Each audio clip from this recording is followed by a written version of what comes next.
How would you like to be debt-free or financially stable? That is one of the most important questions that a financial planner asks anyone that comes to them for help.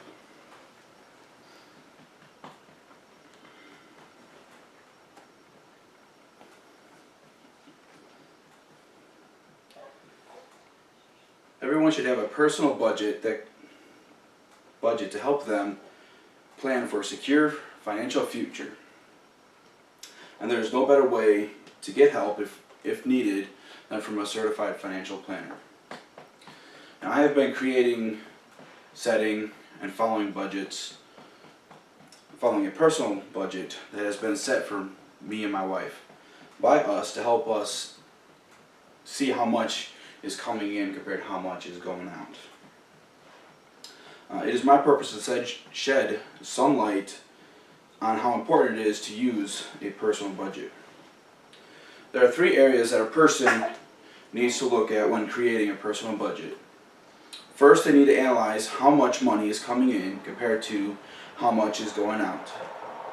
Secondly, they need to analyze all areas to see where they can cut spending. And then thirdly, they need to analyze how much can be saved monthly by cutting those bad spending habits like eating out daily or buying that coffee every other day. Mindy Crary, author of the article Get Back on Track with Your Personal Budget, gives 6 steps on how to get back on track. Those 6 steps are: confirm the average monthly income. Secondly, confirm your expenses. And thirdly, identify the excess income. The 4th step is create your new normal. The 5th step is review weekly. And then finally, the 6th step is find a buddy. So let us go ahead and look further into the 3 areas that a person needs to analyze when creating a personal budget. First, we'll look at analyzing how much is coming in compared to what is going out. Dave Ross, author of the article How Stuff Works, said, "Everyone knows that if you eat too much, it can lead to a heart attack. The same is true for your spending habits. If you spend more than you earn, it could lead to a financial heart attack.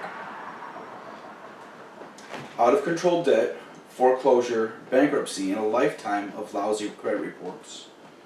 A personal budget is like a diet plan for your finances.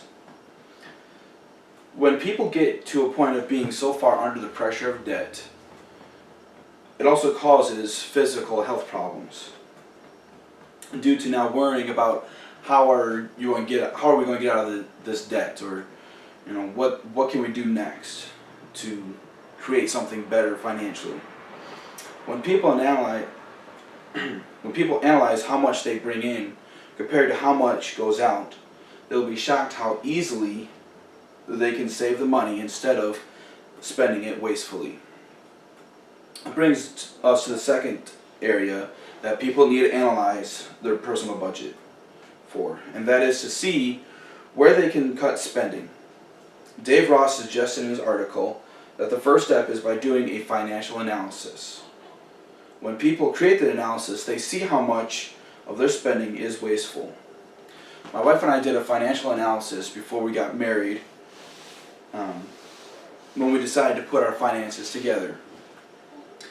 At that point, it was easy to do a financial analysis because we did not have much to analyze due to just getting by with our incomes by ourselves. We now try to do a financial analysis almost monthly to make sure that we don't get ourselves into debt that we cannot handle. Once people do that financial analysis to see where they can cut spending, they then focus on that third area. The third area that a person needs to analyze their personal budget for is to see how much they can save.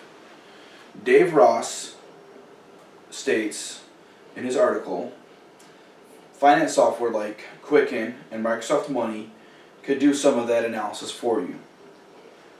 He also states that the goal of a good budget is to come up with a spending plan that allows you to save 10% of your earnings each month. He got that source from CNN Money. And going back to the example of my wife and I, once we did our financial analysis,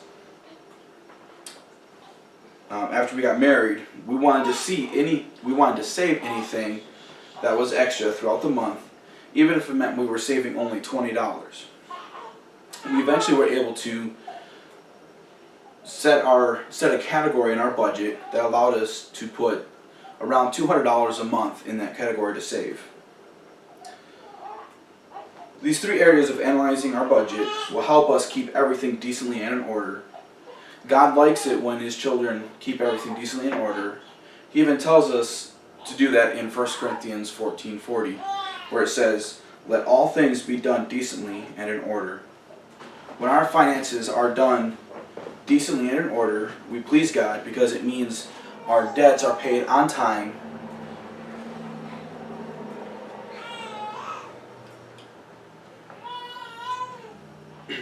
We need to analyze our personal budgets also to see what is coming in, which is our income compared to what is going out, which is our expenses.